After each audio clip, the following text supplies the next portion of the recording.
প্রথম দফায় ভোটে আজকে বিজেপির রফা দফা করে দিয়ে এসছি। অনেক লোকের নাম বাদ গেছে।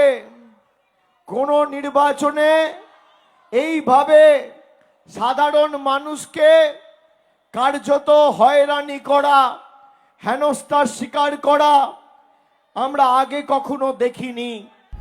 যেভাবে আজকে সব ডকুমেন্ট থাকার পরেও, কাগজপত্র থাকার পরেও এসআইআর করে নরেন্দ্র মোদী সরকার আপনাদের বাংলার মানুষের নাম বাদ দিয়েছে, যাদের লাইনে দাঁড়িয়ে নিজের নাগরিকত্বের প্রমাণ দিতে হয়েছিল, আজকে বাংলা লাইনে দাঁড়িয়ে তাদের জামানত বাজেয়াপ্ত করেছে।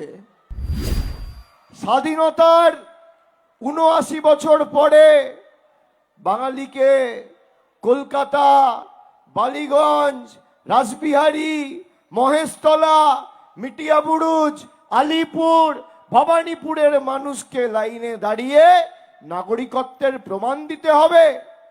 আমরা কি খাবো, কি পড়বো, কার সাথে কথা বলবো, কোন রাস্তা দিয়ে হাঁটবো, ঠিক করে দেবে কে?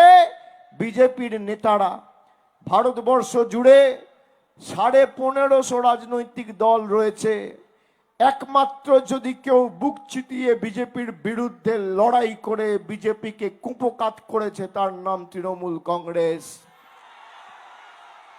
আপনারা দেখুন, একই কায়দায় ভোট চুরি করে, এসআইআর করে হরিয়ানায় বিজেপি জিতেছে, মহারাষ্ট্রে বিজেপি জিতেছে, দিল্লিতে বিজেপি জিতেছে, বিহারে বিজেপি জিতেছে।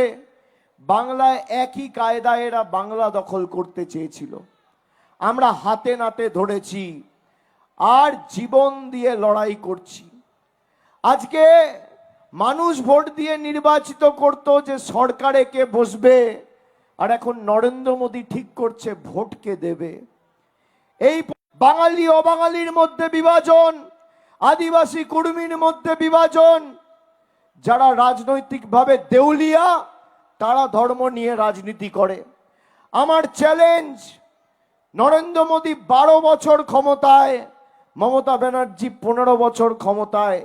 ১৫ বছরে যা কাজ হয়েছে তার ১% হিসেব যদি কোনো সরকার দিতে পারে, আমি রাজনীতির আঙিনায় পা রাখবো না, আমি রাজনীতি ছেড়ে দেবো।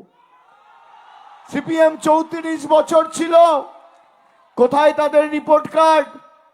১০ বছর কংগ্রেস ছিল, কোথায় তাদের রিপোর্ট কার্ড?